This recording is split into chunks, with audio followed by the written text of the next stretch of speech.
নমস্কার, পিঙ্কি সুপর্ণা সুখী পরিবার থেকে আজকে একটি নতুন ব্লগ নিয়ে চলে এলাম আপনাদের কাছে। আজকে দেখুন কেমন মেঘলা মেঘলা ওয়েদার, চারদিকটা গরম ভালোই আছে। মেঘলা বলে যে গরম কম আছে তা কিন্তু নয়, গরম ভালোই আছে। চলুন রান্নাঘরে যাই। এখন কটা বাজে ঘড়িতে? ও বাবা, 11টা 25। চলুন রান্নাঘরে যাই। আজকে মামুনি কি রান্না করছে সেগুলি আপনাদের সঙ্গে শেয়ার করব। এছাড়া আজকে একটা ভালো আপনাদেরকে একটা ওষুধ বলে দেবো, ব্যথার ওষুধ। দাঁড়ান, আগে কি রান্না হচ্ছে। ওই পাশে ভাত হচ্ছে, এদিকে আপনাদের দেখাতে পারলাম না, মানে জল ঢেলে চাপা দিয়ে দিয়েছে। কী যেন, থোড়ের তরকারি, থোড়ের ডালনা হচ্ছে, এদিকে এঁচোড় হচ্ছে, আলু ভাজা। আচ্ছা, আর এখানে চিংড়ি মাছ এসেছে, চিংড়ি মাছের পেঁয়াজ কাটা হয়ে আছে, দো পেঁয়াজা হবে।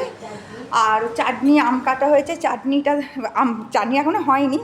আর এই পাশে ডাল হয়ে গেছে, এই যে দেখুন ডাল হয়েছে। মানে ডালটা কি সগরি গো? আচ্ছা, আর ডাল হয়ে গেছে। আজকে আপনাদের সঙ্গে একটা ভালো জিনিস শেয়ার করবো। কি বলুন তো, যাদের গাঁটে গাঁটে ব্যথা, ভীষণ ব্যথা হয়েছে, উঠতে পারছেন না, তারা এই জিনিসগুলো খাবেন। আমি বলে দিচ্ছি এগুলো কী। তারা খেলে উপকার হয়। আমার মা খায়, আমারও ব্যথা, আমি সেইভাবে এখনও খাইনি, ভাবছি খাবো। আমার আমার মা উপকার পেয়েছে।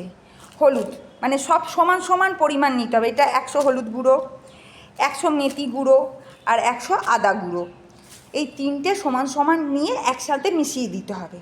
প্রতিদিন 1 চামচ করে মুখে দিয়ে, সকালবেলা খালি পেটে 1 চামচ মুখে দিয়ে জল খেয়ে নেবেন। হ্যাঁ, কিন্তু আবার যে মানে পায়ে যদি ব্যথা হয়, হাঁটুতে বা পায়ের গোড়ালিতে, পায়েতে আসন করতে হবে, মানে ব্যায়াম করতে হবে। মানে এই যেমন ফ্রি হ্যান্ড এক্সারসাইজ হয় না, সেগুলো করতে হবে। অন্তত 15 দিন খাবেন, আর মানে ওই একটু ব্যায়াম করবেন, দেখবেন অনেক উপকার পাবেন। আমার মা করে, অনেক উপকার, মানে ভালো হয়েছে, উপকার পেয়েছে, সেই জন্য বলছি। ভালো হবে, মানে কমবে। এটা করে দেখতে পারেন, ঠিক আছে? আচ্ছা ঠিক আছে, এখন রাখছি, চলুন টাটা।